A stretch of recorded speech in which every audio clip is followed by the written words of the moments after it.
and welcome to Read Aloud 3, where it is you, me, and the Trinity.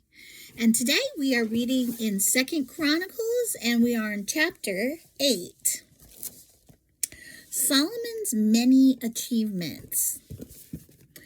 It took Solomon 20 years to build the Lord's temple and his own royal palace. At the end of that time, Solomon turned his attention to rebuilding the towns that King Hiram had given him, and he settled Israelites in them.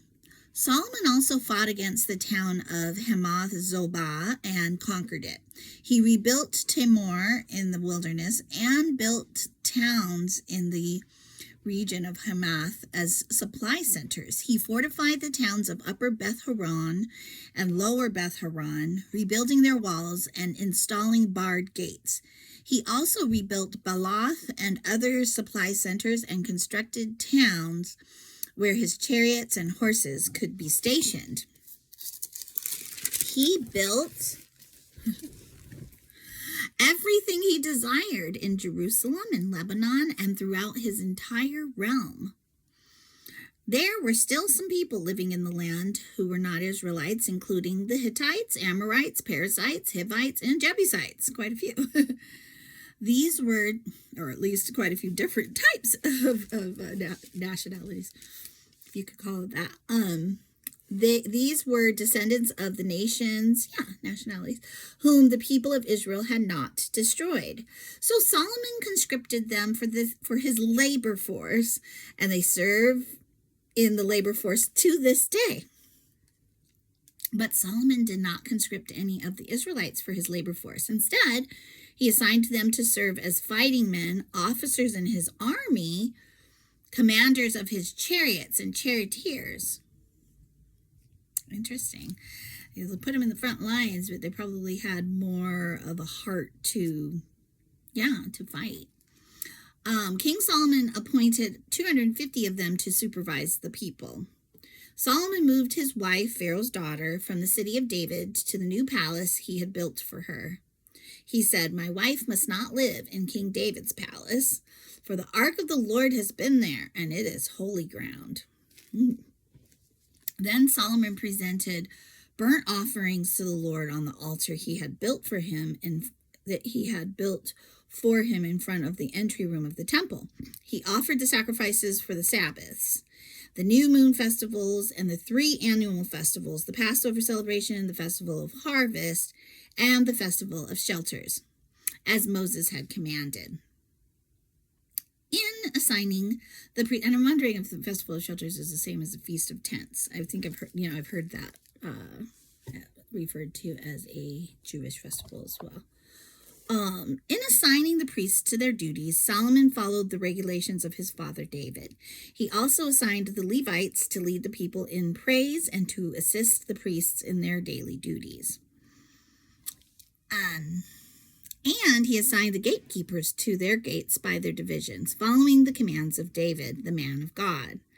Solomon did not deviate in any way from David's commands concerning the priests and Levites and the treasuries.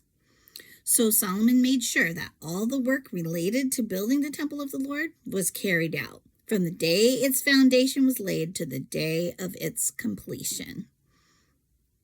Later, Solomon went to Ezion-Geber and Elath, ports along the shore of the Red Sea, in the land of Edom. Hiram sent him ships commanded by his own officers and manned by experienced crews of sailors. These ships sailed to Ophir with Solomon's men and brought back to Solomon almost 17 tons of gold. And that is where we will be stopping for today. It's the end of chapter 8. Please join again tomorrow for chapter 9. And, I just like to make comments on the reading of the day. I think it's a beautiful thing to hear that Solomon, from the foundation of what he began, he finished to the completion. He was... what did it say? Something about his stick-to-itiveness, So, that's just it's always a challenge, and I think kind of a inspiration to hear in someone's life. And think of David, who started out for the Lord, continued for him. He never became, an idolater to where he would just serve other gods, or really even, he always had a heart to bring the people into praise and worship of God as well as himself. And so I think, as we think about that, and how he was, even by his son for the next generation, where his son's following God too, and he's calling his father the man of God. Like, what an amazing reputation to have. And of course, we hope for this for ourselves, with our generations. I think it really takes that stick-to-itiveness of, never, there'll be times when we have fallen, and we will, in people's eyes, including our children, but help us to be godly men and women in their sight as well, that are someone that they will always remember and always,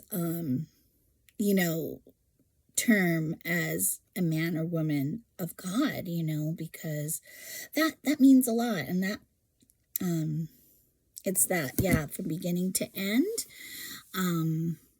it's faithful. I think we all want to hear, well done, good and faithful servant from God.